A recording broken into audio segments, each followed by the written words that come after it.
folks? Welcome back to the iHealth channel, iHealth Radio, with your host, Hurricane Age.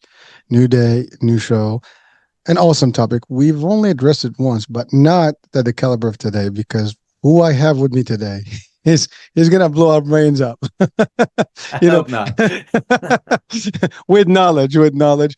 But really, it's the concept is this is someone who knows our brains and who knows how we function. And there's so many the attributes and or descriptions I would give to our guest today. I mean, he's a brain surgeon, literally. Now, those are not too many of them in the world, and we're going to talk about that. And it takes a lot to be there. He teaches neuroscience at Virginia Tech, and he is an author, and he does a lot of things. And one of the main things that he's addressing, or at least talking about, is medical or doctors' burnout. Now, we know that everybody gets burned out through their life and work and so on and so forth. But the last thing we want, folks, is that our health care providers, our doctors, get burned out, because I don't think that the outcome will be a good one for any one of us as patients if that is the case. So today we have with us the specialist that actually is making a difference in this world, and hoping that with his work, a lot of doctors will know how to do better and cope with it better and not have the burnout that they could experience. And we all know that's not an easy job. So Dr. Gary Simonds, welcome to the show. Well, it is absolutely my pleasure to be here, and I'm honored, and thank you so much, and happy holidays. Happy holidays. That is true. And we're actually towards the latter part of the year. So, new year, new us is coming up soon. So, well, so Doc, I can never do justice, introducing someone. You please do us the pleasure of, introducing who Gary Simonds, because you have a lot more to offer than what I just, described in this brief, intro. Yeah, well, as we were talking about before we started, I hail from New Jersey originally, but haven't been there for a while. I actually did go to med school though at Rutgers, down in New Brunswick. And from there, I went to what's called a residency. That's where you learn your specialty. In neurosurgery, the residency is 7 years long. And back in those days, at least, it was about 100 to 110 hours a week in the hospital, and about every third night with no sleep. So it was pretty grueling. I'm not sure how much of that was needed or necessary, but it does take a long time to kind of build the skills. And I served in the Army for a while, and I eventually went out originally to Geisinger in Pennsylvania, the Geisinger system in Pennsylvania, and then dropped down to Virginia, what's now Virginia Tech, Carilion School of Medicine, and did a lot there. I stopped operating a couple of years ago for some medical reasons, but I still teach at Virginia Tech, both undergrads and medical students, mostly about neuroscience in general. Well, that's a big, I would say specialty. I mean, brain surgery, neuroscience, that's very important. It's everything is important in our body, right? But it is not an easy, piece of work. I mean, there's a lot more that takes place. And I know what you said, that you went to school. 100 hours is a lot of hours to put in 100 more. And yes, talking about burnout, I'm sure that is burnout at school at that point. That's before even practicing.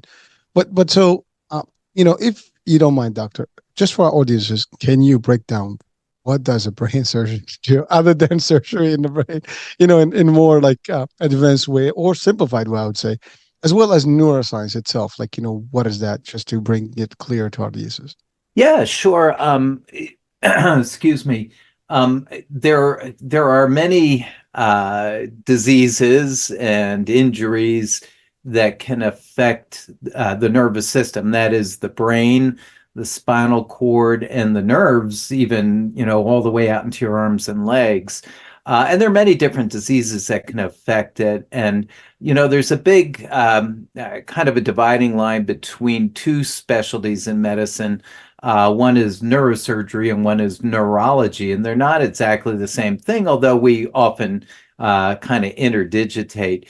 But neurosurgery deals with what I would call structural problems, meaning they can be seen with the naked eye or not a very powerful microscope, and they are causing problems because of them being there or pressing on things or invading things, and they're diseases of which we can physically do something about, meaning with our hands or using instruments or that sort of thing. So you think of something like a brain tumor growing in the brain, we hopefully can take it out. It may need a bunch of other treatments as well, but we physically go into the head and take it out. Or a big collection of blood from a hemorrhage, we may go after something like that. And then there's a whole bunch of things that we can do in the brain and spinal cord, but they're for things that are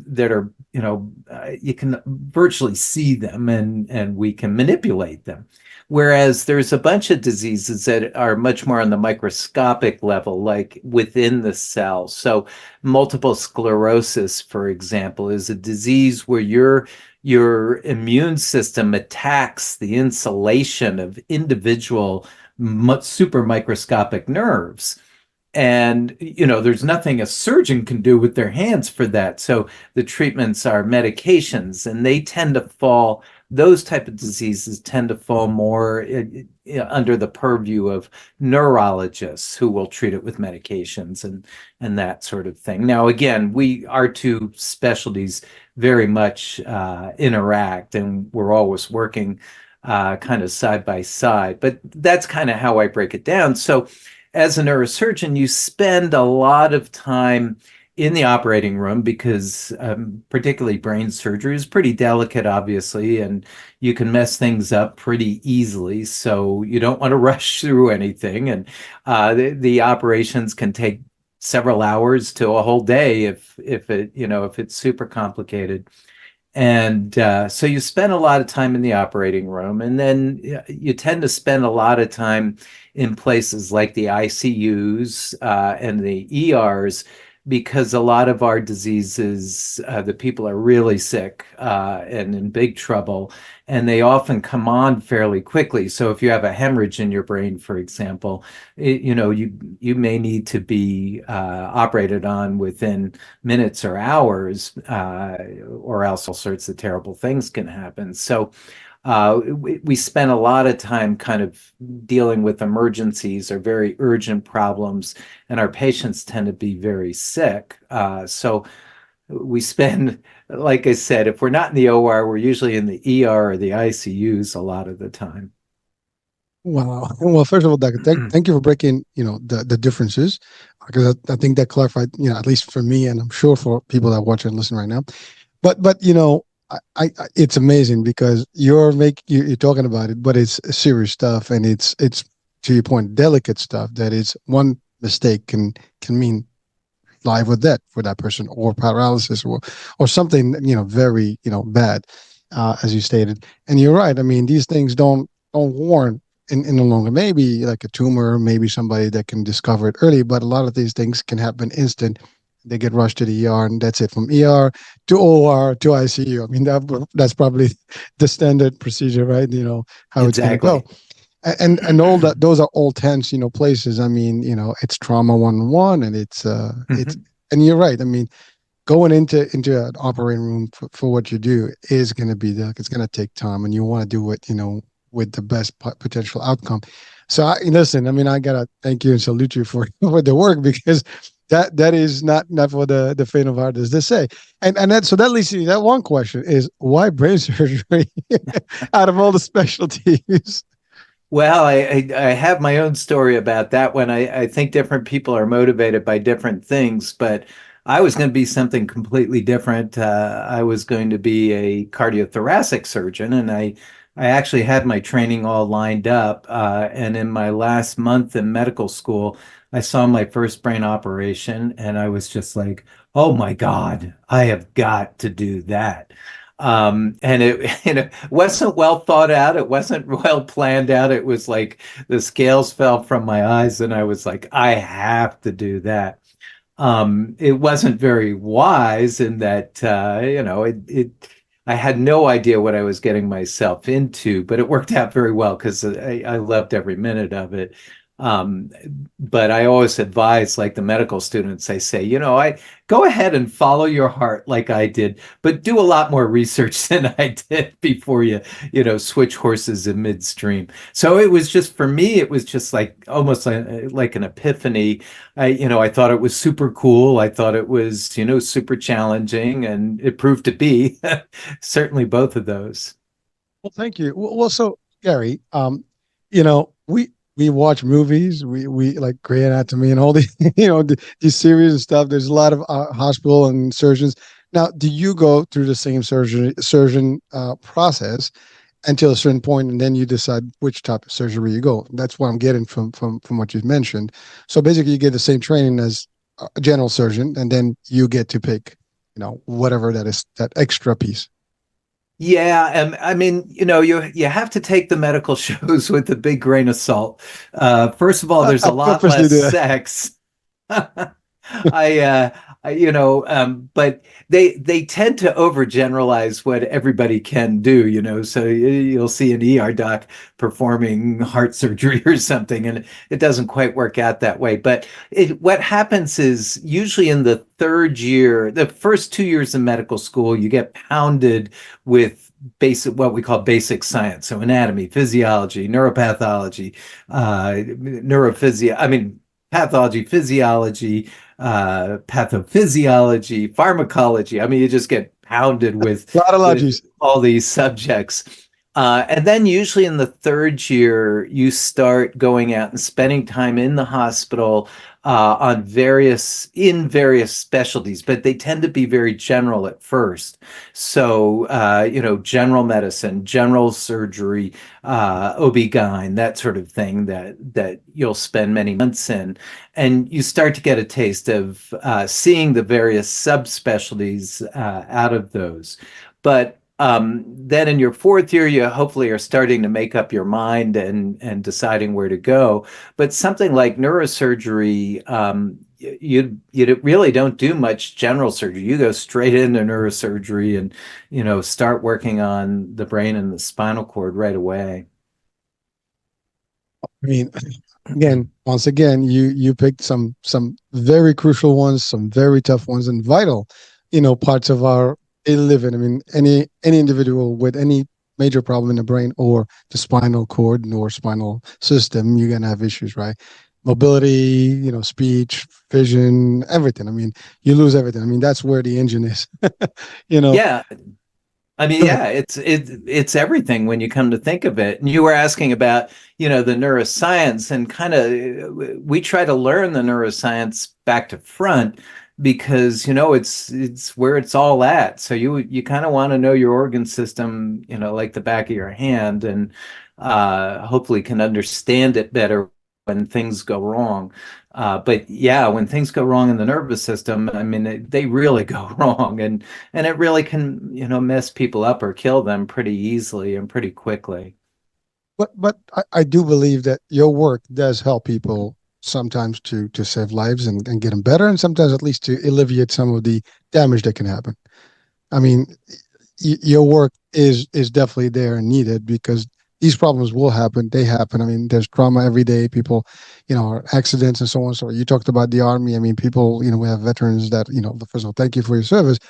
Folks that go and serve, and there's all kind of problems that can happen, and then they still have to get treated. So these are areas that are very, I mean, it's really essential, stuff of living, and the work you do must have a good satisfaction, I would say, level when you operate on someone and you see them improve. I mean, or save their life for that matter. Because to your point, I mean, there's a brain hemorrhage and piece, and you're fixing that. You stop the bleeding. You make sure that the brain's functioning correctly. At least it could have been worse because that damage could be irreversible, and sometimes you're able to catch it early on that the damage is not that extensive. So, wow. Now, Doctor Gary, you know, if I just I'm curious, how many surgeries have you operated on that you can think of? I kept a rough count through the years, and it was over 13,000. And you see, for every surgery you do, you see or take care of 10 or 20 people. So, the amount of people I took care of through the years were, tens and tens of thousands. But you're right. I mean, it's super rewarding. It's super challenging. It's not for, as you said too, it's not for the faint of heart because of the organ system is very unforgiving, that there are a lot of bad outcomes. A lot of people do not do well. So when there are successes, when you can pull somebody from the brink, it really is super rewarding. It's rewarding with all the patients you take care of, but obviously when you can save somebody or save some of their function or whatever, it really drives you. It really fills you with a lot of energy and drive and want to do better. But it's interesting. It is in our setting, it's really busy. If you look at the number of people in the country who actually need a neurosurgeon, it's relatively small, but we're concentrated in these big medical centers, right? And so if you ever are around or near a big medical center, you see these helicopters flying in all the time. I mean, they're just coming in every few minutes. Helicopters coming in, and it feels like, at least to us, it feels like every single one's bringing a neurosurgical problem. But for example, car accidents, I always worked in these trauma centers, and so the car accidents are coming in one after another, and people very badly beat up. And you go at it as a team. There's a trauma team and the orthopedic surgeons and all, a whole bunch of other people, and we take care of anything that goes on, obviously, in the brain and the spine. But when they get badly beaten up, I mean, everything else has to take second seat, because you only have a few minutes sometimes to act on a problem. Well, I think if you can get the brain, or the actual nervous system or the neural system stuff operational, then you can work with the bones and everything else. Right. I mean, Right. it's that's the whole thing. If that ends, it's over, right? I mean, the cardio stops, everything else is dead. So Exactly. I mean, we often hear the expression like, well, this is not brain surgery. In this case, it is brain surgery. It is at the worst or the highest level that you could possibly imagine at any given moment. So there's no dull moment for you guys. And so I did read that there's not a lot of you guys. I mean, it's a high, specialty and very few out there. So there is a high demand. So I'm sure you are busy. As you said, whatever you are, if you're in a hospital system, that system is going to get everything that's in that particular vicinity or state area, because that's just what it is. And so again, that makes you one of the few in this world that actually can do these things. And I have to, again, it's just, that's why I said I'm fascinated today, because this is, you don't get to talk to someone that has a specialty in the world that is that minute in terms of the general, I guess, population of this earth, right? There's a lot of us. There's only a few of you. So Yeah, it's funny, Hurricane, though, but I think we benefit a little bit from the organ that we work on, it being the brain, and the brain being so amazing and wonderful and complex and all that. I think people just immediately assume, oh, somebody who works on it must be really special too. So we get put up there with the rocket scientists and astrophysicists. I'm not sure we earn that, but it is pretty wild. It's a wild ride.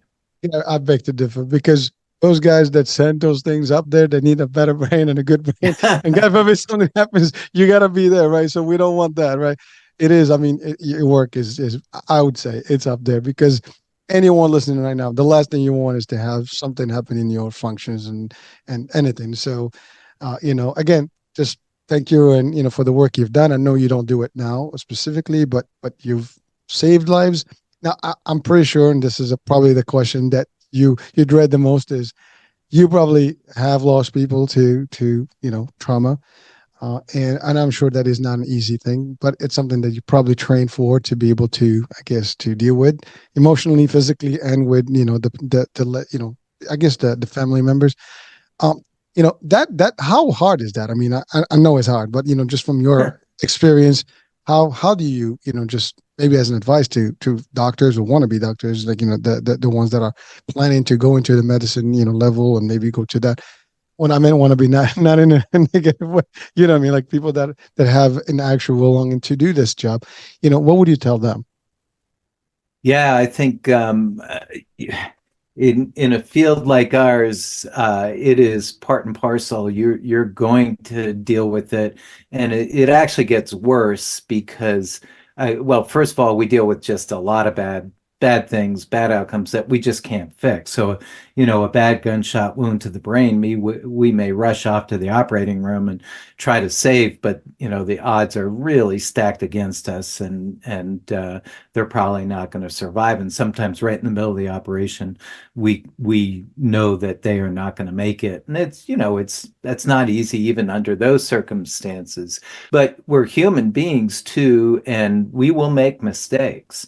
I hope it's not like, usually it's not like the movies where I drop an instrument on the brain or something and say oops. But we will make mistakes. We'll make judgment errors. We'll make the wrong call. Maybe we wait too long on a problem, or maybe we assume that one thing's going on, another thing's is actually doing it. But one way or the other, we make mistakes, and the consequences are rough. So you get kind of a two-tiered beating, if you will. On one level, you're dealing with a lot of diseases that you're not going to make better, or you're only going to marginally improve anyway, just in and of themselves. But if you then throw in human fallibility, our ability to make mistakes here and there, you carry with you that weight of, I've hurt people, I've hurt people and hurt people badly, and people have died maybe because I haven't been as good as I should be or could be.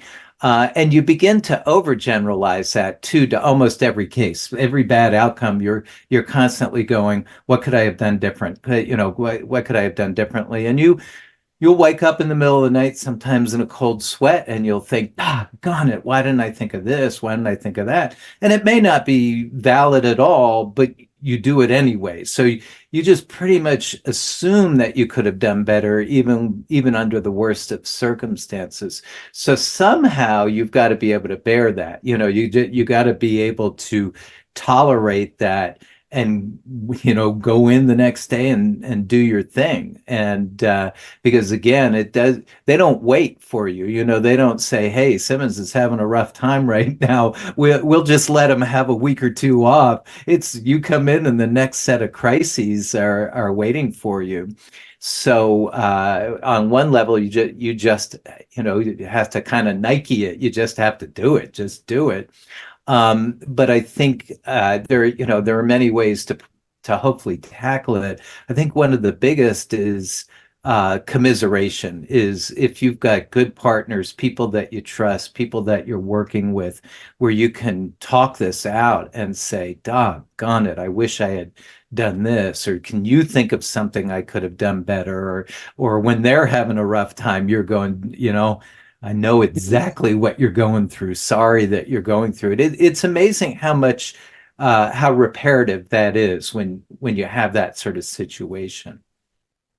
Well, thank you, Gary. And listen to you. I mean, great advice, in terms of like people have to be prepared, and certainly any medicine, any Yeah. medical level, you're going to have to be prepared because you're going to see a lot of trauma and things during the career path, and you have to deal with it. You're going to see disease. You're going to have people that may not make it. You're going to give diagnoses that can be terminal and things like that. In your case, you have minutes, and really, it's just difficult.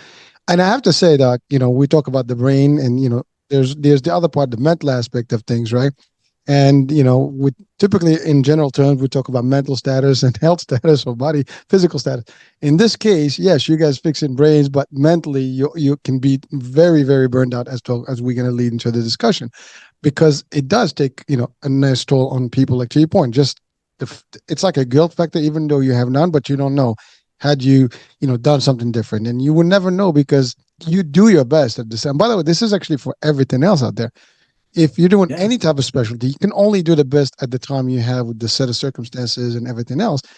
There's many times, to your point, and anybody watching probably had this experience. You move on and you do something like, oh man, I should have thought about that. But at the time it didn't happen. There's no way you could have thought about it because everything that happened the way it did, and you could not possibly change the outcome at that point.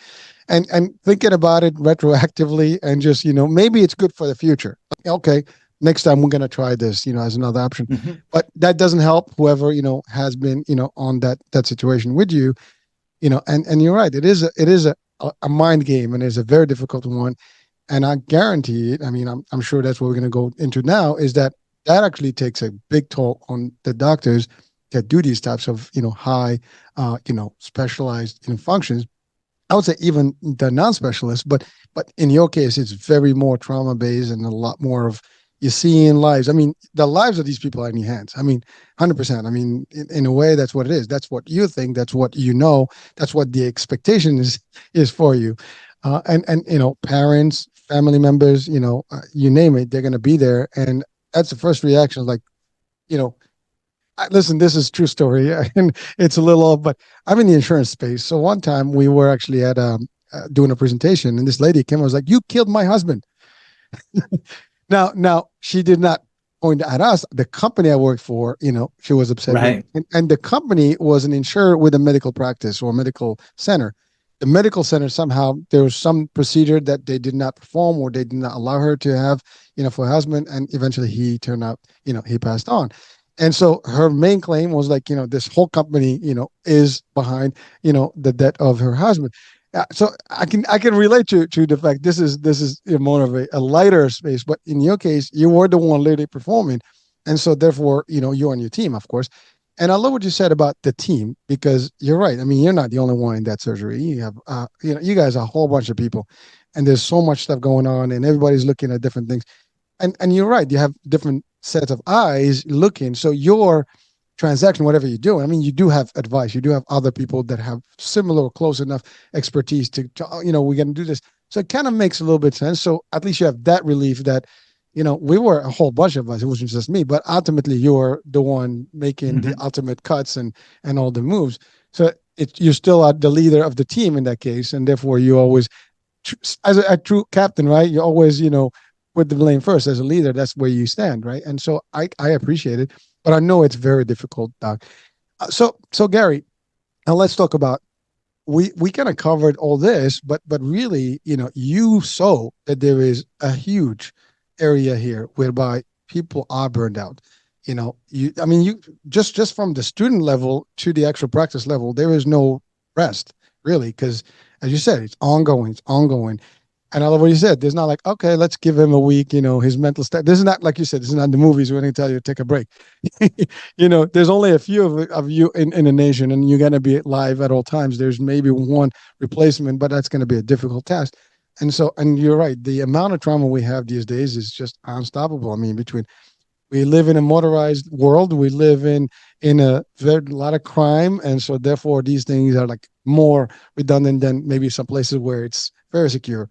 I mean, people still fall. People still have things that can happen to them, but not in a general term as we have a higher risk, and so therefore that is an area. I mean, again, you could slip and fall and hit your head and have blood trauma, and you have It's crazy. It's it's as simple crazy. as that. As a matter of fact, I read, Doctor, recently that there is a huge number of people that die from just falling from the stairs, with hits to their brains, Yeah. to their heads. So imagine that. I mean, you don't even think about that in the picture of what you guys do, but it is the same. For you, it's the same. Someone's coming in, head to the trauma head, and then you're going to have to take care of them. So it's tough. So let's talk, about the amount of pressure and how, you've discovered this, you've seen this, and you took it upon yourself to start, these types of where you wrote books and trainings and things like that. So let's talk about that transition. Yeah, I think the one thing I'm going to say right off the bat is it is certainly not a entity. Burnout is not an entity that just in neurosurgeons, and certainly not just in medicine. I mean, I think as you're pointing out, we're a pretty complex society with things going on all the time, and we're multitasking every minute, and there's just and the news feeds are coming in and all that sort of thing, and I think everybody is stressed, and just are running out of energy, if you will. But I obviously I focused more in the medical realm and what I know. And for example, in our books, we went through, we just pulled up, I don't know, 60, 70 plus typical stressors that you encounter in your day-to-day stuff. And all of these are coming in at once, and it has effects. And we like to, to a certain degree, you have to play doctor. You almost have to pretend you're a doctor too in your day-to-day work. You can't sit there and fret and say, geez, this next operation, I can really harm this person. I'm going to be nervous about it. That's only going to get you in trouble. So you got to kind of shut all that talk off, and you almost have to, play the TV doctor. Oh yes, I know what I'm doing, and I'll take care of everything. But all that stuff is still getting in. You put up these big defenses, but it's still getting in. All these various stressors that you face in day to day, and burnout. When you talk about burnout, you can get very specific about it. It's supposed to be a real drop in emotional energy, just a overall fatigue and a lack of empathy and a sense of nihilism, and you can measure it and all that sort of thing. But we saw it in a number of different ways from the classical sense. And I think when people start really burning out, what happens is personal idiosyncrasies start showing up. So I give the example, I'm from New Jersey originally, and I always say, if you're from New Jersey, you speak in sarcasm, and you're just cynical to begin with. And I had to learn how to suppress all that, particularly going into the South, I think, where they're much more polite. But in my own personal, when I'm starting to burn down, all that stuff comes out. I just get more and more sarcastic, and people take it badly, and now I'm spreading misery around me and stuff. Other people may be angry and barking. Other people may go silent. Other people may take it out on their dog or their spouse or something like that. So everybody's reacting differently. But what we see is, people start becoming the people they don't want to be. And I think that's a good measure when you can start telling somebody's burning out, is when you're looking at them and going, this isn't who they are or who they would want to be. Well, thank you. Well, so there's fact. I mean, you talked about stressors that you've noticed, and you've discovered a few of them. So there's quite a bit. Now, are there so there's the mental stressors, right? The things that just the pressures, but there's also I guess, for example, lack of sleep could be one. Nutrition Absolutely. could be another one. So let's talk about that. Like, what can we do? As for our providers, our healthcare providers. By the way, I think for example, we just experienced a massive example throughout the pandemic, a couple of Oh years yeah. back. I mean, you guys were the top, the first ones on the line, in there, inside out. I mean, again, I'm not sure I'm sure you were there, but in terms of like the day in, day out, I mean, people were every day, elective, surgeries were not there, but, trauma did not go. Well, maybe it did because we had less traffic, It but did go down, that's for sure. it did go down. But the fact of the matter is, we've seen people working nonstop. In the hospitals, people were not able. A lot of people were sick, so doctors themselves were sick. Sometimes they couldn't be there. So there's a lot of that happen. It's bad. So let's talk about like the different elements that are contributing in addition to the work piece itself. Because the work piece we got it, but there's outside factors. It could be family. Because if you're spending too much time at the hospital doing all this, you are not really spending a lot of time with your family. So I'm sure that affects your relationship with your spouse or significant other, your kids, whatever. That's one.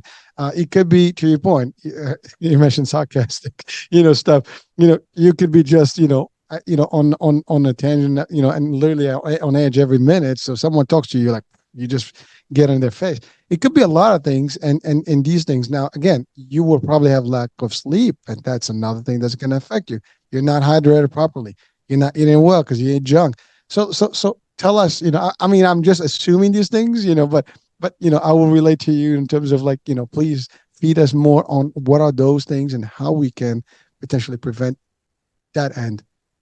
Yeah, I mean, you are hitting on some really solid balls there. I think, you know, one of the things that we forget to do when we're really busy is to take care of ourselves physically, for sure. So, we stop exercising. We, as you said, the quickest food is the junk foods. So we throw down some junk food. We're tired, so we're drinking a lot of caffeine. So now our blood sugars are way down. So we're throwing even more, junk in, and we, as you say, even we dehydrate, for sure. We're not drinking enough water. Maybe when we get home, we drink a little too much alcohol, and that's wearing on us, by the next day, and so forth. And then uh, and lack of sleep, and it doesn't have to be because you're on call for an emergency room. A lot of us in our society start compromising our sleep because the days are just too short. So, we haven't got everything done that we need to get done, a bank statement or whatever it is. And so we say, oh, I can deal with 5.5 hours of sleep. Well, most people can't. And that sort of thing. So, one of the first things to do absolutely is to take care of ourselves physically. And then, you were commenting, and it's really critical to realize that absolutely our at work life and our at home life, or our out of work life, are absolutely interconnected. They're not separate entities. So if you're burning out one, you're going to burn out in the other, and vice versa. So, if the marriage is going poorly, it's going to affect work. If work is going poorly, it's going to affect, you know, possibly the marriage or your relationship with your kids, or not seeing your friends or family anymore, or that sort of thing. So they're all like ripples in a pond. And in modern society, for example, one of the biggest worries right now that you hear over and over again is work-life balance. People are always talking about work-life balance, that they feel this pressure that, hey, if I'm giving time to work, I'm taking it away from home. And one of the things that we advocate, there's even a little exercise to this, but I think it's a good one. One of the things that we advocate is to never measure your success in balance by time. If you measure it by time, you're going to be frustrated and angry, and it's just going to compound things, because work gets a big chunk of our time, no matter what, we do. So what we advocate for people is to sit down periodically, write out 5 to 8 things that are really important to them in life right now. And they can be work things as well as home things. But what are some elements of your life that are really important to you? It may be staying in touch with your family. It may be, staying in good physical shape. It may be getting a promotion at work. But things that right now are really important to you. And then we ask people to just plot it out almost on a bar graph, where you plot out, you make a bar for each of these entities, and you just measure by an estimate, a guesstimate. How well am I doing in this? How engaged am I? And if you make it into a bar graph, I don't know, I could even draw it out, but if you make it out into a bar graph and you just spitball it, what you begin to see is that you're doing great in certain areas, and then in certain areas you're really lacking. And it really has nothing to do really with time. You may have the time, so you may have a bar graph like that for each of your things. And this may be, doing things with your kids, and you realize, yeah, I spend 3 hours a night with my kids, but what I do is I crash on the couch, and we just all sit there and watch TV. And you can say to yourself, okay, uh, what I'm going to start doing is getting outside and we're going to kick a ball around or throw a ball around or go ride bikes or go rollerblade or something like that. And so if you can kind of focus on your engagement with these things as opposed to, oh, I gave this much time, I gave this that much time, because that's just going to frustrate the hell out of you. And then figure out, how do I increase my engagement in these things? That would be an example of how you might tackle a problem like that. So that's an awesome strategy. But are there others that you might recommend? For example, I don't know, music, meditation, things that you can adopt to just kind of mellow you down and get you into the Zen moment or the zone. Yeah, no, absolutely. And what we found, working with various physicians and all on this, is what works for Peter doesn't necessarily work for Paul. So like our books have 70, 80 different strategies, that you could Ooh. try, different techniques that you could try. And they're all simple. One of the critiques of us is that they're all simple solutions. They're so simple. You just, you're advising to do this and that. And, it's common sense. It's something, and we're like, yeah, if it were truly common sense, people would be doing it. But what they're not doing these things. And, if we made it super psychobabble, really got into psychology, most people would just say, ah, the hell with that. So I'll give you a few examples, but one of the big ones, really starting from scratch, I'm going to start from scratch. One of the biggest ones is what we call self-compassion, and that means actually taking into account yourself. Sitting down periodically and thinking, who am I? What drives me? What do I want in life? What do I need in life? What brings me up? What brings me down? What sucks the life right out of me? What makes me feel great and on top of the world? Because we get so involved with taking care of everything else. And this was easy in medicine because you get so focused on the patient. You actually feel guilty if you start thinking of yourself at all. But as you've said, if you're dragging as a physician, what good are you, to your patients? So one of the first things we say is you've got to know yourself and you've got to figure out what are the things that are really going to get you back into the game, make you feel good and stuff. And then step two is what we call self-care. And that is simply, it doesn't matter if you recognize it, if you don't do anything about it, then you're still not going to, make a step in the right direction. So one of the things is to address the things that are really bringing you down. Can I minimize them, or can I change the way I react to them? Because a lot of times we're not going to get rid of the stressors. They're going to be there. There may be a painful, coworker that just drives you insane. Well, you could sit there and ruminate about the coworker all day, or you could figure how to roll over it and just say, okay, I'm not going to let that get to me. So to be able to do something and address your weak spots and try to get more of the good stuff in. Another big one that I love is this one, is what we call harvesting uplifts.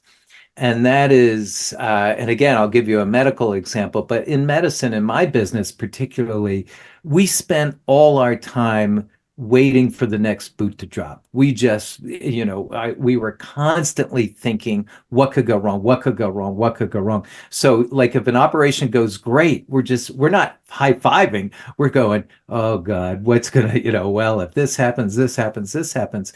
And that's our job. We're supposed to anticipate so that we can head it off at the pass, hopefully. But what happens is you train your mind to think only negative, to think only bad.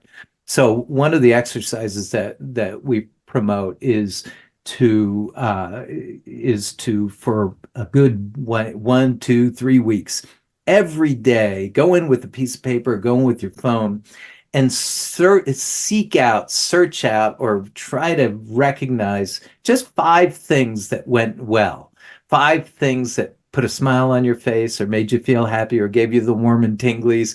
It could be somebody smiling at you, thanking you. It could be music that came on the radio on your way in. It doesn't matter. Just 5 things that made the day that much better.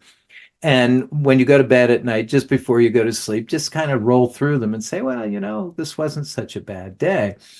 And what happens is if you do that, if you force it for a couple of weeks or so, what happens is you train your brain to actually start seeing these things as they're occurring. You don't have to look for them anymore. You go, oh, geez, that person thanked me. That feels good. I'm going to enjoy that gratitude.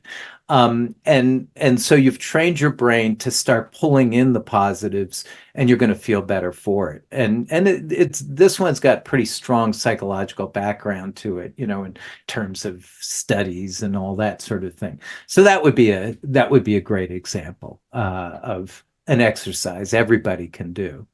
Well, thank you. Well, first of all, you said something. The critics say that your stuff is simple. Simple works, as believe it or not. The thing, it's so simple that many people don't even look at it. That's really sometimes where the problem is. There are obvious things that are around us every day, but we tend to not to overlook them because we don't even see them. They're that simple. But yeah, they're the foundations to be better or do things differently. And basically you go back to the basics. Basics work. And I think Exactly. what you're doing is like people are so advanced. And that's all of us, I think, in general, what we do, especially whatever we do in our lives as businesses, work and stuff. We get so advanced in whatever we do that we forget like the roots, where it all started and what we can do to go back to things. Sometimes you look at, oh, I could have just done it this way. I can do this, I can do the other. But so if critics say that, I mean, it's hitting a button. So I have to say, they see it, and sometimes that's what it is. You don't want to accept simple, like, really, that was that easy, and yet we can think about it. Well, sometimes, folks, that's what it is. It is what it is. You Yeah, want to and say something? Yeah. no, no, I was going to joke that I think sometimes people who get that cynical are showing their own burnout, to a Go. to a That's certain right. degree. I'll give you another one that I think, again, the criticism might be that, oh, you're just being a Pollyanna, but it's one of the problems that we recognize in the healthcare system, and I guarantee this goes for all industries, is a lot of the stressors are coming at you from a zone which you have no control over. You can, it's corporation and rules and regulations, and Mhm. these are stuff you ain't going to change today. You're not going to make it better today, no matter what you do. So we espouse this, what we call the 90-10 rule, and that is, okay, go ahead and assume that 90% of the problem, 90% of what's getting at you is totally out of your control. It's them. They're doing it to you. Is there a 10%, or any fraction you want, but is there a percent that you could take some ownership in and say, well, I'm going to make this one little corner that much better? And the effects of doing that, because at one point you're just being a victim, and you're being passive, as opposed to being active and saying, I'm going to affect a change here that is going to make me feel better. And it will then potentially act as ripples in a pond, and help those around you as well. So again, it sounds simple, it sounds like being a Pollyanna, but it's the type of thing that can really make an impact. Well, you know, I'm listening to you, and I love what you said. It's about ownership, accountability, and we all are supposed to do. And again, for someone who's not in the healthcare, maybe they don't know the intricate stuff that is behind the scenes. But frankly, it's a very reason we started. I started this whole network with the idea that people don't know enough about our healthcare system, and so let's bring it up to the surface. Being in the insurance space and working as a payer, working Yeah. with providers, I've seen things that people don't even know what it looks like in there, and it's you'll be surprised. You're right. I mean, you work in the hospital system, there's a board, there is an executive team, there's decisions, there is investors, there is like regulators, the Department of Health, there's a CDC, there's all kind of things that are being thrown at you. There's the media, there's the malpractice lawsuits that the first thing that they're worried about. I mean, talking about you, I don't know, man. I mean, brain surgery has got to be one of the highest risk, and uh, you know Help. hospitals will be very, very highly looking at those things. So these are things that are obviously, but it's, what the risk is by doing the work you do. And by the way, that goes for everyone. No matter what you Yeah. do in life, what the high risks are and what the effects are, and you deal with them. But finding that balance where you can actually have some resilience and things like that is a key. And you are providing solutions. And I think your books, and by the way, I think you have three books, right? Is that, if I'm not mistaken? Three nonfiction and a novel that came out this year. Oh, so I want to talk more about the novels, but all these books, are available to the world of medicine, but I think they're applicable to other areas, so someone can still read them, and one, we can understand what you guys go through. Two, they can apply some of these concepts. I don't think these are exclusive to medicine or No. doctors. They can apply it to real life, as motivation, inspiration, and just guidance, to have a better life, to have a better strategy about dealing with high, I guess, intense situations and stressful situations. Psychologically speaking, as you said, these things are found in psychology, and they have based, I guess, uh, sources. So therefore, it's not like it's just out of the air, and therefore we can use them across other areas. So again, folks, I will encourage everyone to potentially look at these books and taking a look at them. If not, give them to someone you love, and if you think someone in your world loves medicine, maybe that'll be the first book. Here's a gift of going to med school. Here's a gift. This is Yeah, what and to we always expect. say, give it to the families as well, because, the families are in for that ride. Well, that's the thing. See, everything that we do, we always think that it's only us. It's not only us. It's everybody that you touch in life. Whether Exactly. in your case, it's your patients, it's their family, it's your family, it's all your environment, your coworkers. That's your world. And that goes to everybody else watching and listening right now. It doesn't matter what you do, your actions or your outcomes, your reactions are affecting everyone. Sometimes not even the people you know. You live in a world where you actually Yeah. exchange, information with people. You go to a store, you go to a doctor yourself, you go to, I don't know, to in transportation, you go on a cruise, you go on a plane. You're gonna have to deal with other people. You're stressed. You're gonna be, and we see it on road rage. We see it in people getting in each other's throat, in stores and shopping and stuff, because everybody's carrying loads and loads of emotions. And the first emotion, trigger, boom, they just go off, and it's amazing. But so I love what your assessment, obviously started from the world where you are, but it is beyond all of that, and it can benefit anyone. To your point, the families are first. That's the other thing. The families sometimes may not know what you go through, and by Oh, yeah. understanding what's going on behind the scenes, because there's so much that's going on. I'm sure you don't tell your family everything that goes on. No. There's no way, it's just too much. And you don't want to tell everything. I mean, again, for me, I come from work. I have too many things. So you think my wife's going to know everything that went during the day? No, just sometimes the highlight, like, oh, it's a good day. It's a bad day, whatever. But you don't go through the deep depth, and when you go there, it's like, forget about it. We can spend hours just talking about it. Right. But you're right. Earlier, you said, talk about it. That's good. Yeah, Hurricane, that's a really important point about your family. And again, it's not just medicine. I could have called the books "Do as They Say, Not as I Did," because I brought nothing home, and that's a problem in and of itself. What we tend to like to see is that you periodically do talk about some of the stressors of your life away from your home with your family, but in a way that's moves it in a positive direction. So if you come home and you get into a he said, then I said, then he said, then I said, then he said, then it's just a bitch session, right? As opposed to I got into this bad, interaction with one of my coworkers, and this is how I reacted. And I wish I could react a different way. And you start thinking about, well, how do I handle that? Is there a different way to handle it? Is there a better way to handle it?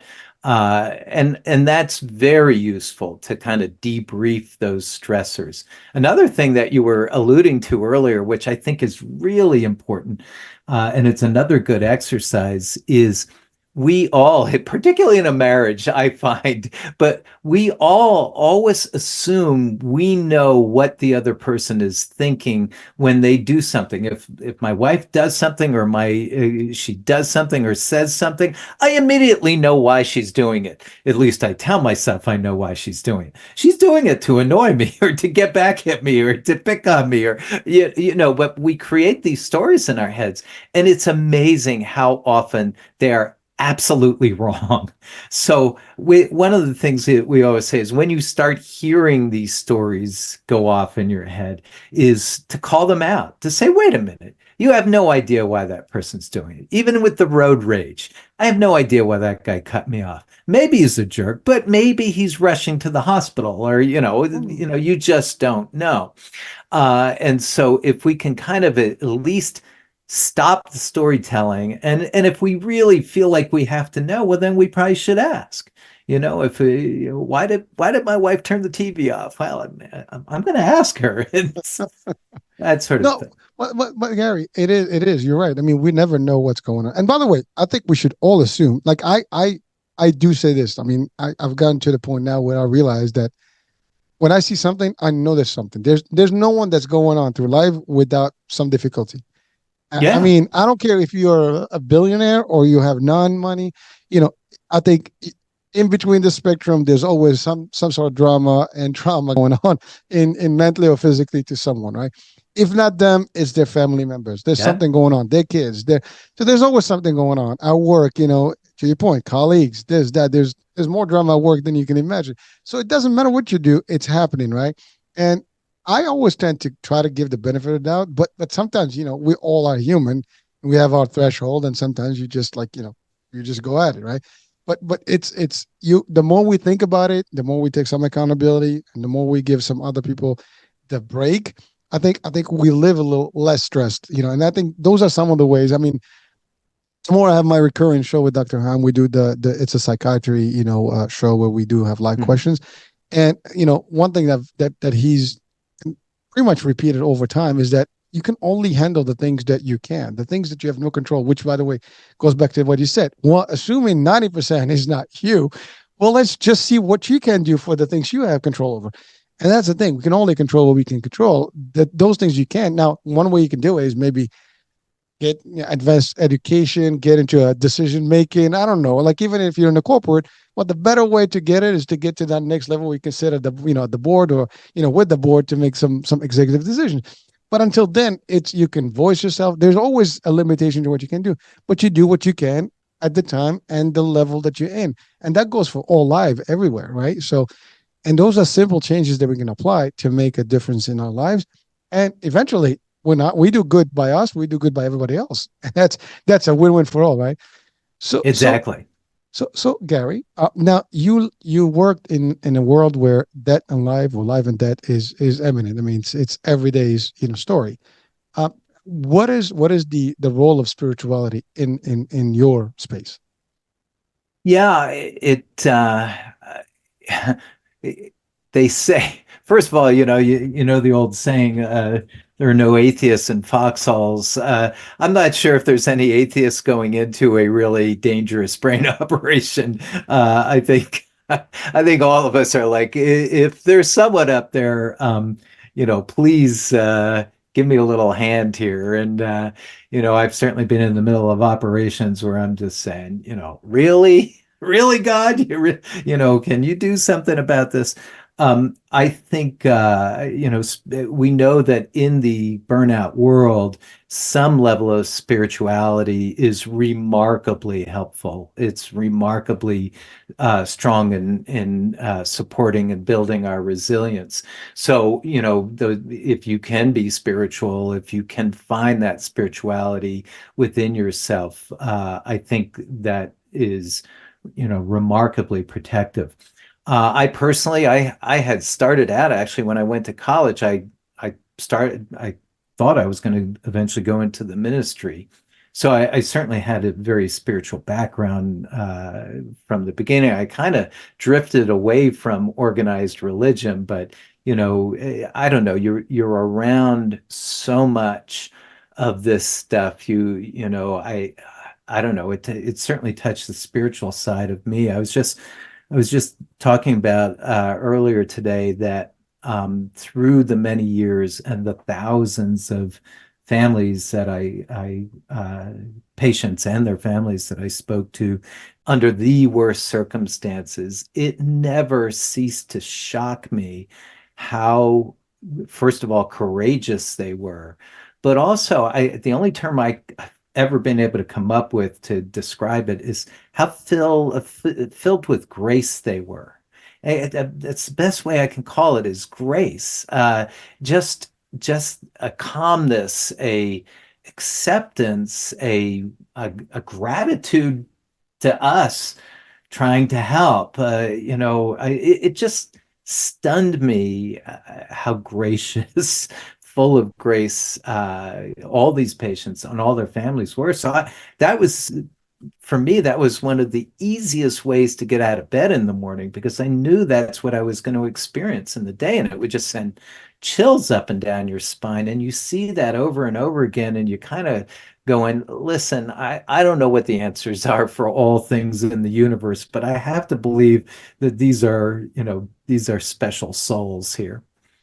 Well, thank you. I love what you said about that. First of all, you're right.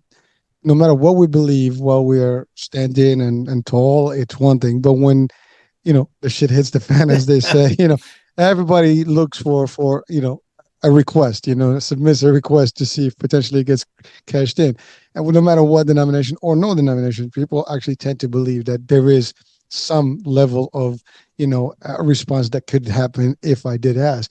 And so you're right. And when you get to those points, what else can you do, right? I mean, you have the capable hands but you still have, as we always say, from a religious aspect, you say, well, we live in the hands of God, right? And so at the end of the day, now here's the thing. I mean, I personally, I'm still with the organized, version of it, meaning I do believe in the system, but I do believe that, we all know that there is an expiration date. So this is how I look at it for me personally. And it eases a lot of pain, because knowing that it's going to happen, it's just a matter of how and when, right? And so at the end of the day, you do your best. And if people are meant to live, they're going to live, and the surgery will be successful. But if it's not, because I do believe there's more to this than just, the heart stopping and things, there's more to that. But again, from a religious aspect of it, you see it that differently. If you have no religion, then you look at it from scientifically. It's one-on-one. It's, if you did this, you're going to do this. You cold plug this, is going to be okay.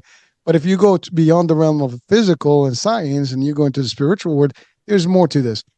You believe that there's more. I mean, you probably, maybe you've heard these. I mean, I'm sure you know about them. Near death, Sure. opportunities, and people come back. They had these experiences. You hear a lot of these things, right? So, but at the end of the day, that's a whole world in its own. But it does alleviate some of the pressures. I mean, because think about it, right, Doc? If these folks they lose that faith, then basically everybody's to blame, right? They're gonna find a reason to blame, and therefore that's not gonna help you or anyone. So you're right. I mean, we have to be thankful that empathy, that feeling is available at people, and it's abundant, and people have it. That you have one small percentage that may react otherwise, but everybody, no matter what the outcomes are, they accept them eventually. And that's a mercy on its own, for you and for them and for whoever, So it's a different world, but I think, to your point, it's needed. It does help, whether you're doing the function to work or you're actually on the other side. That just is a different. And anyone who has some level of spirituality usually tends to be a lot more accepting, calm, no blame. Because listen, and I believe in that. You do the best you can with the set of things you can, and there's nothing else. I mean, the rest is not in your hands. You cannot do more. You basically drive to the limit, and then the rest is. And we hear this sometimes. Like, we've done our best. Now it's up to him, to his immune system, his this, his that, or and sometimes that's what it is. The body is going to have to do its own, and the resilience is there, and eventually they can. People come back from extreme stuff, and you'll be like, well, wow, we didn't expect this outcome, and it can happen faster and sooner, because you don't know. So there is a level of that is unique, and but we love that, because that makes life easier for the practice of medicine, for everybody, right? I mean, it just helps. So thank you for sharing that piece in terms of how you see it, in terms of the people that you've met, and again, people come in this stage to the hospital, and the people that, other than the ones who have a medical condition that is growing that you can resolve, like in surgery that you can pre-plan, the other 90% is all trauma. So it's not something that is pre-planned. It happens, and people are faced with it, and you are the ultimate potential help that they can get. And the rest, I mean, beyond God, if they believe, right? So you are, and then the last line of defense, if you want to call it that way. And it does work. And I know that there's, like, again, there's a satisfaction there, that there is a good feel that you do your best and you try to save lives. And that's that, nobody can take that away. And I want to say this: people should not blame you, no matter what, because at the end of the day, you are there to do the best you can, and you do it. You don't. It is heavy on you as well. And when I say you and the team, and Mhm. everybody that does the job that you do. So that's that. Now let's talk about the novel. You know, that's your latest edition. What's the name Uh-huh. of it, by the way? It's called Death's Pale Flag. Uh, Ooh, okay. Pale Flag. It's a quote from Shakespeare, actually, but I think it works well.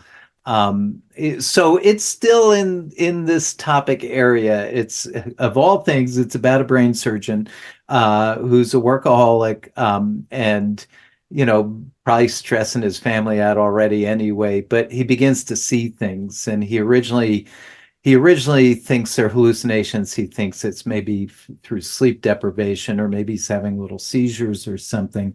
But as things go on and he sees more and more of it, he begins to believe he's seeing ghosts, and he's trying to figure out what the ghosts want with him, and then his life starts to unravel, both at work and in his home. Wow. So that's pretty cool. I mean, that sounds like a movie story. I like that. Maybe that can progress into something, hey, I think there's I something there. I No, always say, I insist Brad Pitt plays my part, but all right. Why not, right? No, but certainly, I mean, it sounds like very exciting, but I get it. I mean, but it is, well, it's not fiction, but that is fiction, I guess. It is pure fiction, but it does touch on reality. I mean, these are all, I guess, figurative speech type of concepts, where it's the ghosts are real. I mean, you do get these vivid things, and then you're questioning things, but there's a mental piece to it. So I know it's a nice playful theme there. So I congratulate you for that. So that's pretty cool. Is that just you, or you have a co-writer on or no, co-author? that was just me.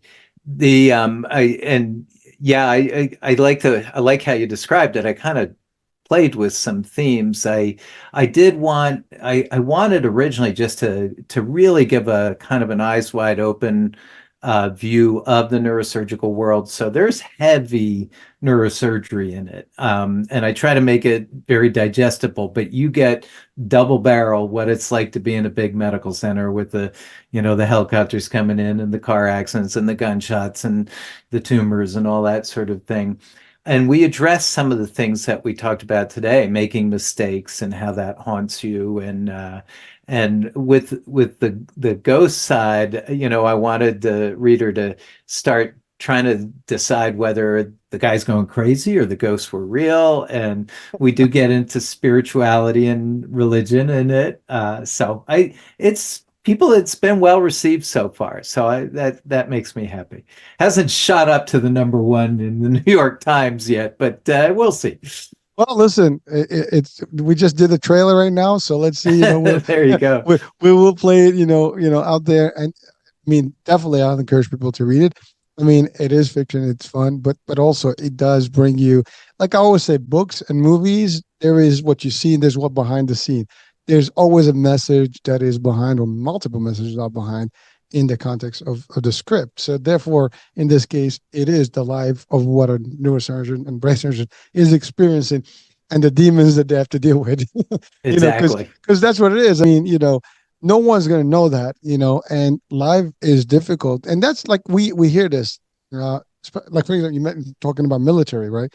we hear people having trauma, episodes and having these visions and they have these nightmares.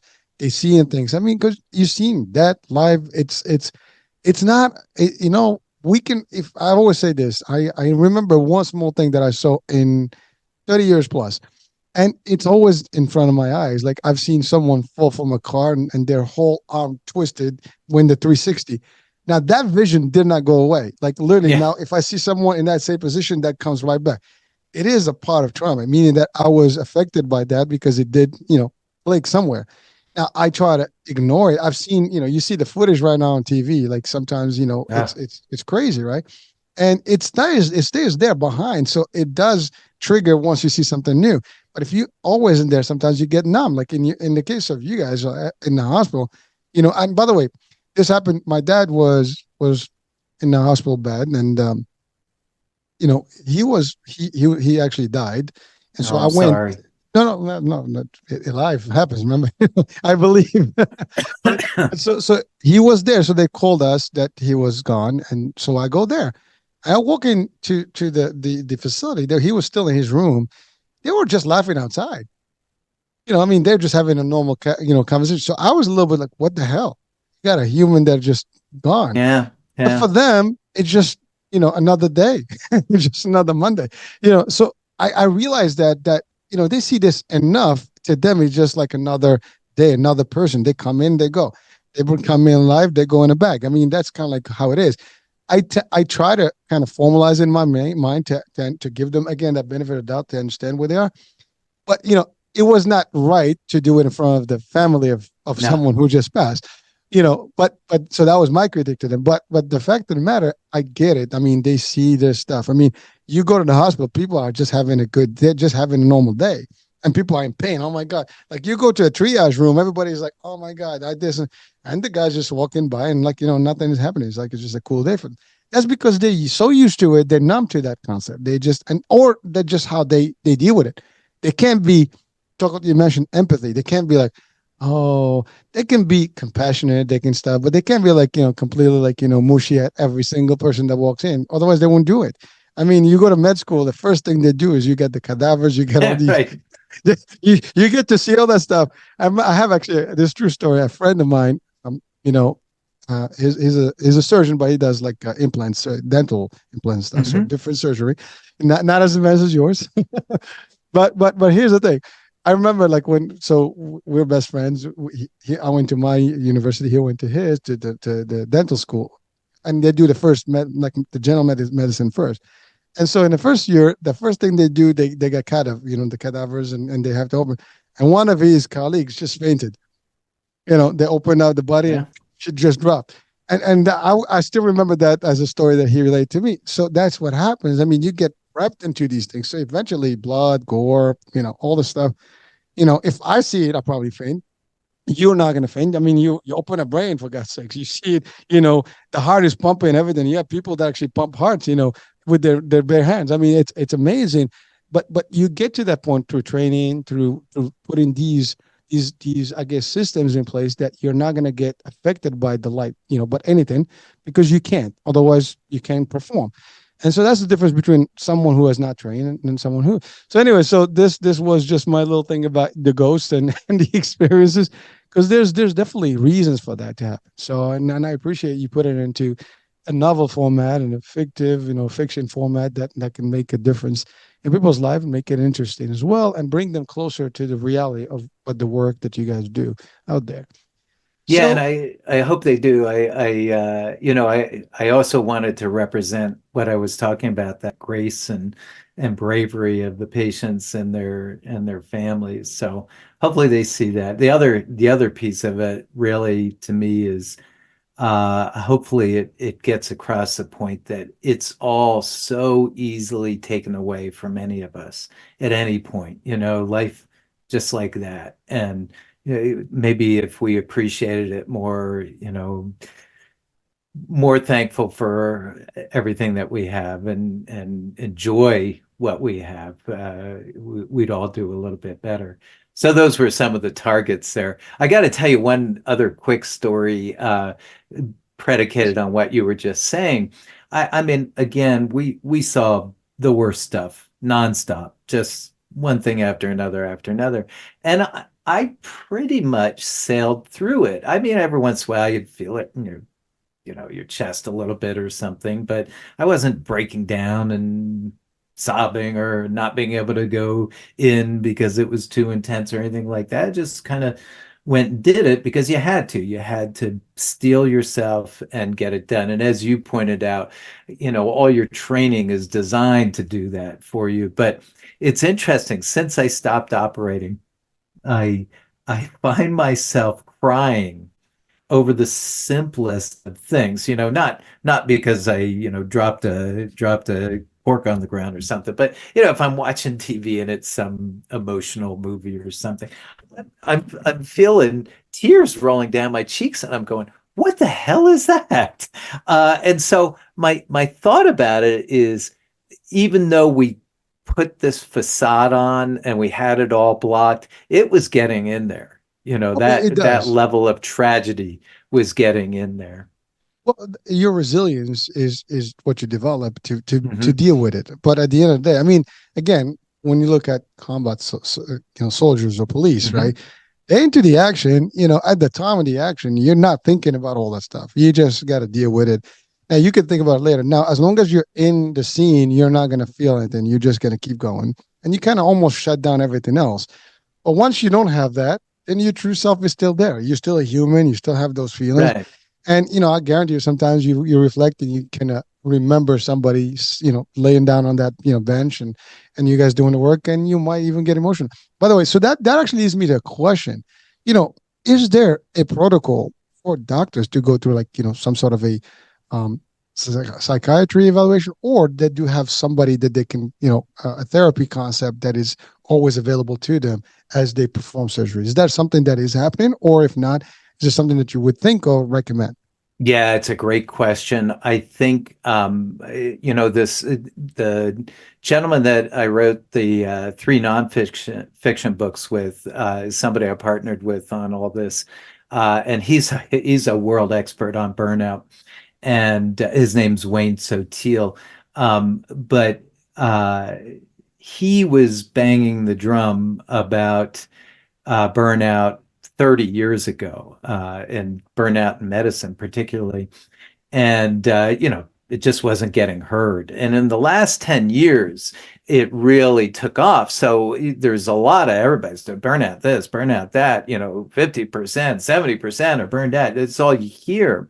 And in fact, there's all sorts of rules that are being instilled in these residency training programs now. They all have to have some sort of resilience program and all. But the problem is it's often dealt with cynically, where not much is done about it. Or I joke, but once a year they'll bring in a bunch of puppies for people to pet and say, "Here, you've had your resilience training." But so what you see is certain systems have embraced it and are really going at it, and certain systems aren't. The system I was working in, it allowed me to bring this psychologist in and work with our team and work on kind of all the almost experimenting on this for a few years. And they do have built-in counselors that anybody has access to and all. And even there, it's not enough, in that I think with the resilience angle, one visit to a psychologist, one lecture from somebody like me, one episode of petting the puppies ain't gonna do it. These things that we talk about in the books, the exercises that we do and stuff, it's got to be something that you build into your routine, just like exercise. To keep your body healthy, you got to keep your brain and your psyche healthy as well. And so it needs to be done with regularity, and I think we're far away from that at this point. So the psychologists are kind of there in case the wheels come off, but it would be nice not to have the wheels come off at all. Well, yeah, I mean, to me personally, if I had it my way, every system must. It's like You have a police, right? Like law Yeah. enforcement, they do have their own therapy, available to them at all times whenever they expose to stuff.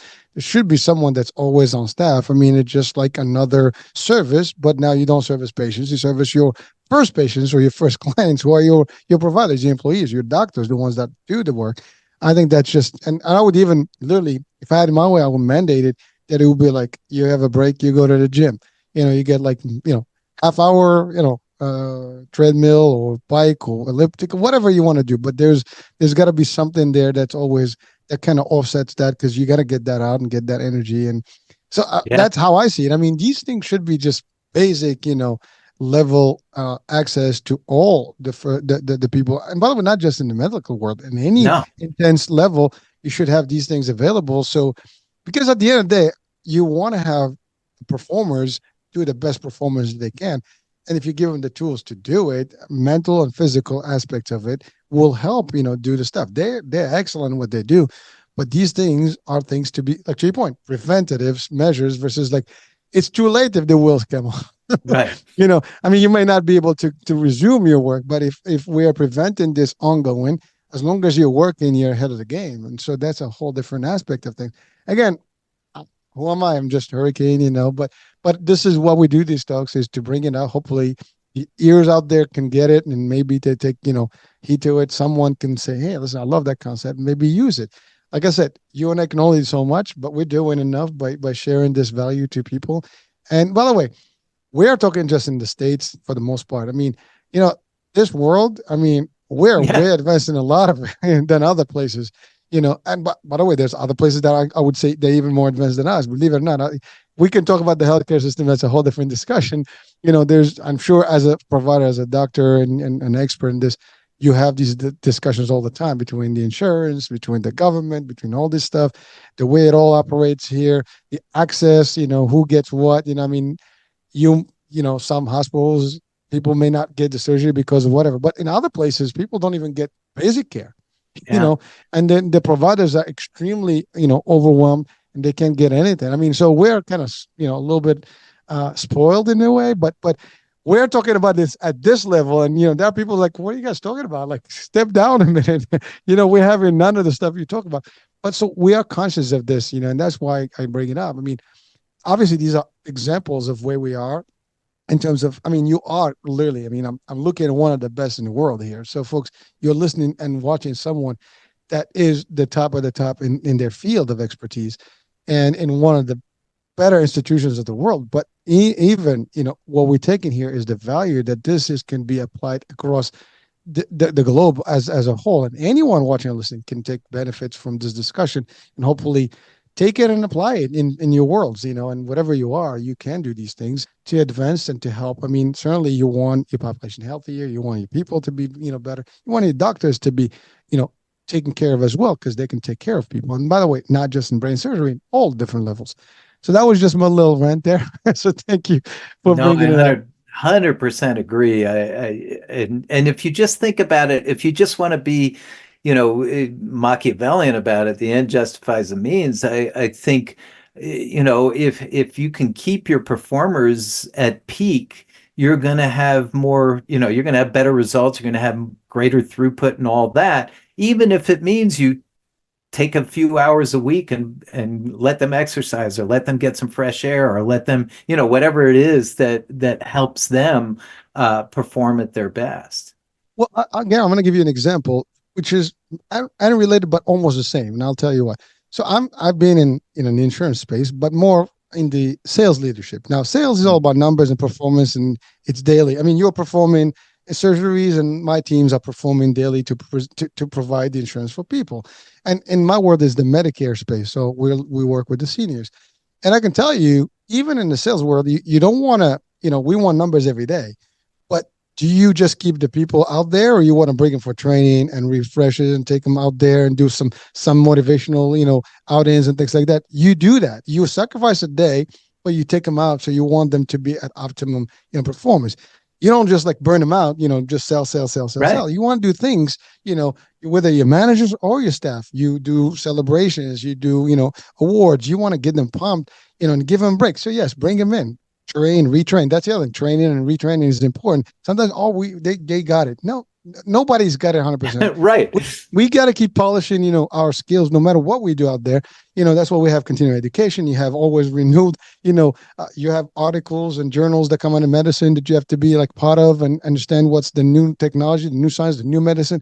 It's the same thing everywhere. But the concept, you sacrifice a day, you get better results later. You don't sacrifice a day, you're going to sacrifice many days later because you're not going to get the performance. So again, I mean, it was an analogy that may not be as high to the level where you are, but it goes to all businesses. I mean, the top executives and CEOs of top companies, they recognize that. I mean, one of the examples is the what they use now as unlimited PTO as an example. Mm-hmm. Now, it's proven that the companies that adopted these strategy where people can work based on performance, but they can have enough time themselves, and as long as they deliver, nobody cares. It changed the dynamics of the performance, and these companies are like they're all over the place. They're gone further out than mostly the companies that still stick to like you get 2 weeks or whatever, and you can go. You got to get supervisor approval. It just changed the dynamics of how you do it. At the end of the day, what is it? Do you want performance and results, or you want to have dictatorship and policy adherence? Control, right? exactly. So I mean, that's all there is. It's a lifestyle, it's a leadership change, and a shift from old school mentality to contemporary or futuristic way of thinking. It will make a different world for all of us for everything that we do. And so again, doctor, I mean, this has been an awesome discussion. I mean, I'm enjoying every single moment, and again, I am me honored. too.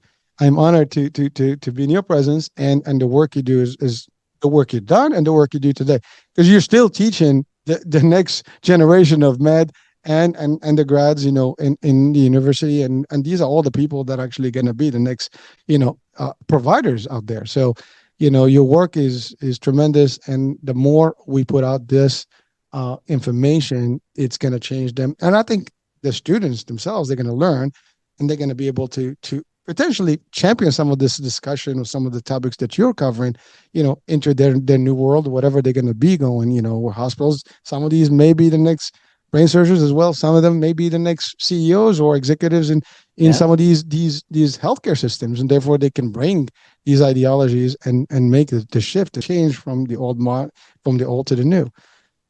Well, we've exceeded our hour. It went by quick. But who cares, right? It was worth every single, minute and second of it. So, Gary, can you just leave our audiences with some piece of advice, whether they're in the medical field or otherwise? Yeah, I go back to one of the main thrusts, and that is you really can't take care of anybody else in medicine or in your family or at your work or anything. You can't do anything at your best if you're not functioning well.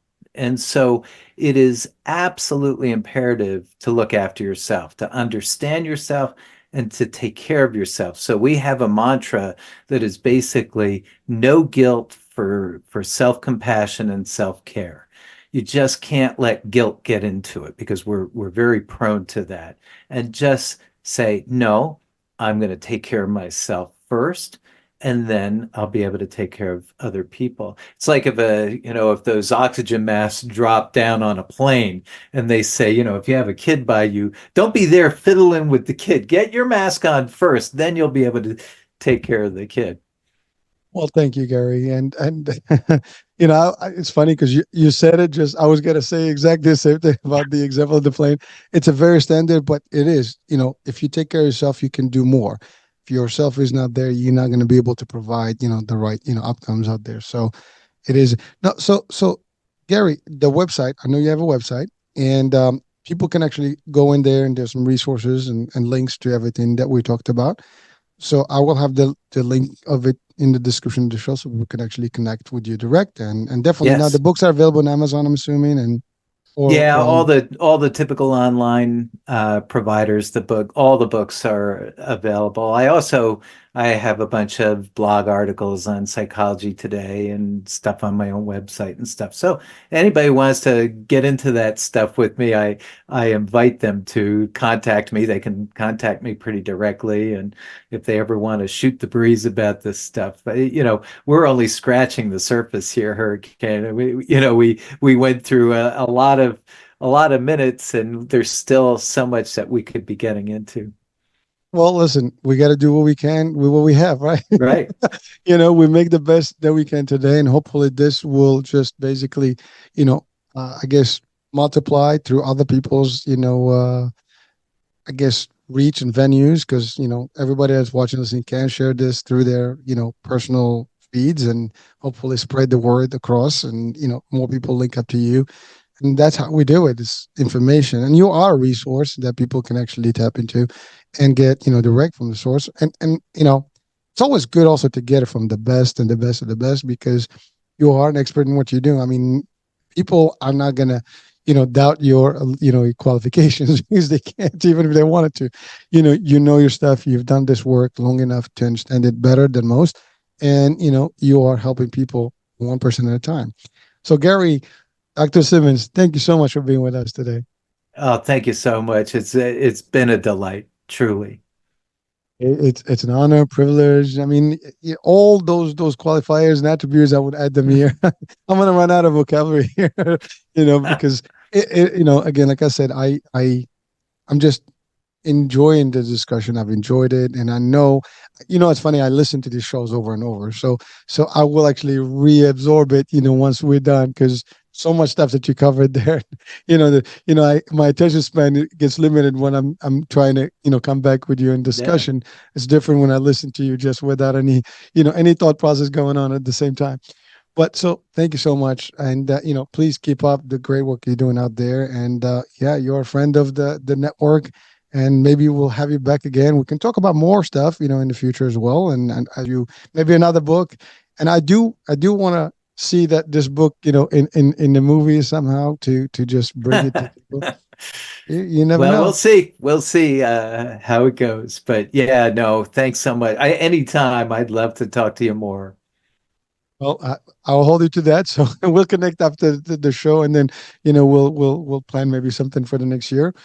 But so thank you so much for being with us, and folks, I hope you had a great time with us. You've enjoyed the discussion as well. You've learned quite a bit, and yeah, that's about it for today. And we'll be talking soon. New day, new show, new topic, and new guest. Bye for now.